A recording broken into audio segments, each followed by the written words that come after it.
Assalamualaikum warahmatullahi wabarakatuh. Perkenalkan, nama saya Widya Maharani, NIM 246. Di sini saya akan mempresentasikan proposal penelitian saya dengan judul Analisis Gaya Hidup Hedonisme pada Mahasiswa di Universitas Muhammadiyah Surakarta yang diajukan untuk memenuhi nilai mata kuliah seminar pada program studi pendidikan akuntansi Universitas Muhammadiyah Surakarta angkatan tahun 2017. Latar belakang atau alasan kenapa saya memilih judul penelitian ini adalah karena dengan berkembangnya zaman yang semakin maju, tentu banyak sekali dampak yang dihasilkan dari globalisasi, terutama kepada kaum milenial atau mahasiswa. Dengan berkembangnya zaman, tentu membuat kaum milenial ingin selalu tampil trendy dan segala hal dapat terekspos di media sosial, bahkan seluruh dunia dapat mengetahui kegiatan kita sehari-hari lewat aplikasi seperti Instagram, YouTube, Twitter, Facebook, dan lain-lain. Hal ini membuat mahasiswa cenderung konsumtif karena mereka menginginkan gaya hidup trendy mengikuti zaman dan bahkan menjadikan selebritis sebagai role modelnya. Hal ini membuat mereka cenderung memiliki gaya hidup yang hedonisme. Gaya hidup hedonisme menimbulkan munculnya kecenderungan interaksi sosial antara individu yang satu dengan individu yang lainnya guna mencapai kebebasan atau kesenangan untuk mencapai kenikmatan hidup. Gaya hidup hedonisme ini tidak hanya dapat berdampak buruk bagi generasi penerus bangsa, namun juga bagi dunia pendidikan Indonesia dan bagi kepribadian bangsa Indonesia sendiri. Pengaruh gaya hidup hedonisme begitu besar di kalangan masyarakat Indonesia, khususnya kaum milenial atau mahasiswa. Mahasiswa sangat antusias dengan hal-hal yang baru, dan gaya hidup hedonisme ini dianggap sangat menarik, mengingat gaya hidup hedonisme ini memiliki daya tarik yang besar terhadap kehidupan para mahasiswanya sehari-hari. Meski tidak keseluruhan mahasiswa menganut paham tersebut, namun ada beberapa di antara mahasiswa yang sulit untuk melepaskan jerat gaya hidup hedonisme. Semua orang sebenarnya memiliki gaya hidup hedonisme, yang membedakannya adalah tingkatannya. Hedonisme sedang dan hedonisme yang berat, yang sudah menganggap bahwa kesenangan adalah tujuan utama dalam hidupnya. Masalah inilah yang banyak meracuni mahasiswa sekarang ini. Gaya hidup hedonisme yang menganggap kepuasan materi sebagai tujuan utamanya. Dengan latar belakang tersebutlah yang mendorong peneliti untuk melakukan penelitian ini dengan judul Analisis Gaya Hidup Hedonisme di kalangan mahasiswa, khususnya pada mahasiswa di Universitas Muhammadiyah Surakarta.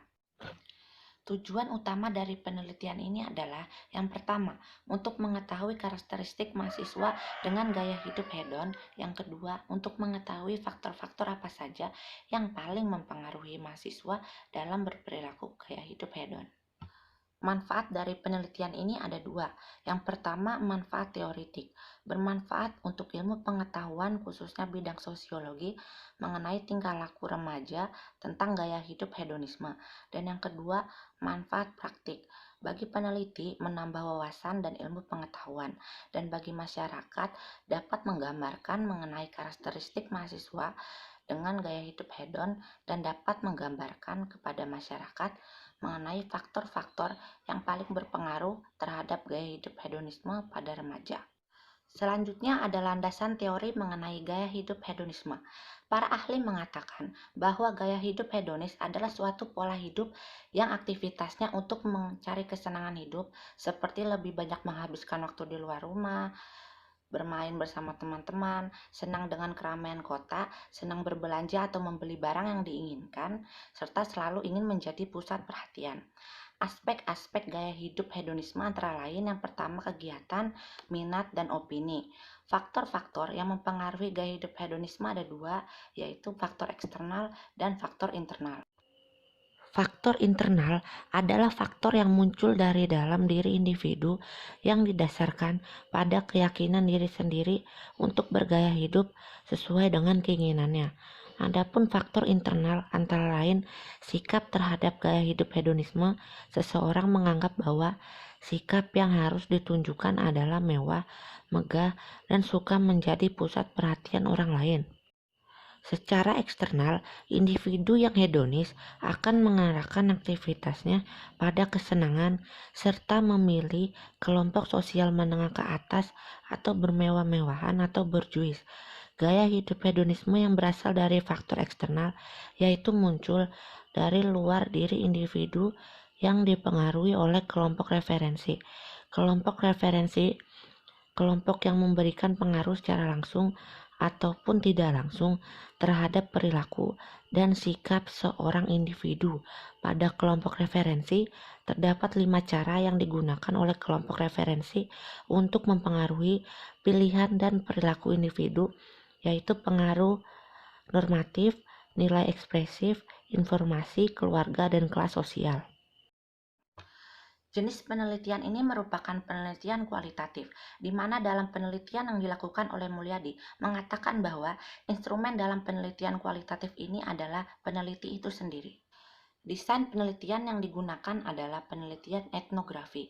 Penelitian etnografi merupakan salah satu desain penelitian dari penelitian kualitatif yang meneliti kehidupan atau pola perilaku dan kebiasaan dalam suatu kelompok masyarakat yang dilakukan secara ilmiah, memiliki tujuan untuk mempelajari, menggambarkan, menganalisis, dan menjabarkan pola budaya kelompok yang diteliti dalam kaitannya dengan nilai-nilai kebiasaan atau perilaku, kepercayaan, bahasa, atau pola pikir, serta pandangan yang digunakan oleh sekelompok masyarakat. Objek dan subjek. Untuk objek terdiri dari aktivitas, minat, dan opini, dan untuk subjek adalah mahasiswa dari berbagai jurusan dan angkatan di Universitas Muhammadiyah Surakarta. Selanjutnya ada data dan sumber data. Data diperoleh dari data primer, yaitu didapatkan dari narasumber langsung, dan data sekunder, di mana data sekunder ini peneliti dapatkan dari artikel, website, situs, jurnal, dan lain-lain. Sementara untuk sumber datanya terdiri dari informasi, tempat dan peristiwa, narasumber, dan kehadiran peneliti. Dan yang terakhir, ada teknik pengumpulan data. Teknik pengumpulan data yang dilakukan melalui wawancara dan observasi. Wawancara merupakan salah satu teknik pengumpulan data di mana peneliti memberikan pertanyaan kepada sumber secara langsung atau kepada seseorang yang ahli di bidangnya. Teknik wawancara yang digunakan dalam penelitian kualitatif ini adalah wawancara yang dilakukan secara mendalam.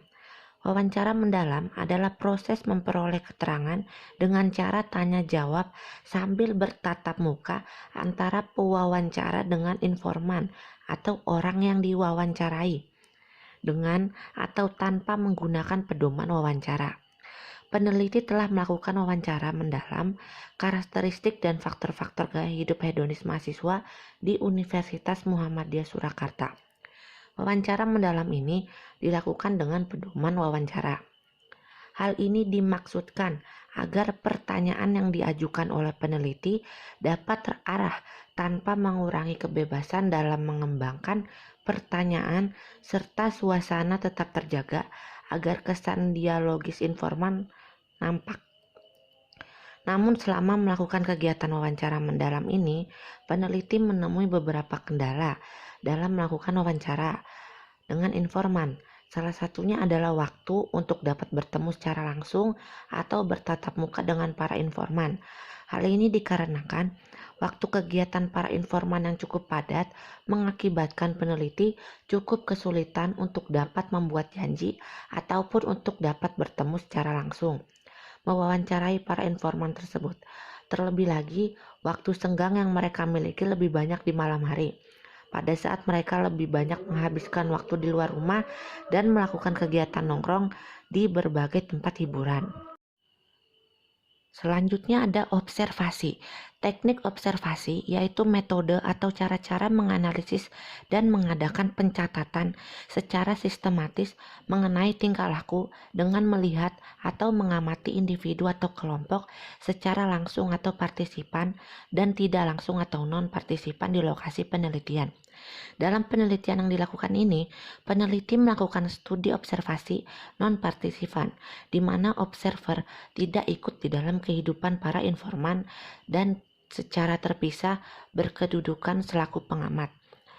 Di dalam hal ini, observer hanya bertindak sebagai penonton saja tanpa harus ikut terjun langsung ke lapangan. Dalam penelitian ini, peneliti juga menggunakan observasi non-partisipan dengan memanfaatkan media sosial dari para informan, seperti halnya Instagram ataupun Facebook, sehingga peneliti tetap dapat mengamati kegiatan-kegiatan yang dilakukan oleh informan walaupun tidak ikut secara langsung. Data observasi ini tentu saja tidak didapat melalui wawancara atau dokumentasi. Peneliti pun telah melakukan observasi melalui penglihatan serta pendengaran. Peneliti mengamati tingkah laku, bentuk, serta macam-macam kegiatan yang dilakukan dan tindakan oleh para mahasiswa di Universitas Muhammadiyah Surakarta. Sekian presentasi dari saya. Terima kasih sudah menyaksikan. Wassalamualaikum warahmatullahi wabarakatuh.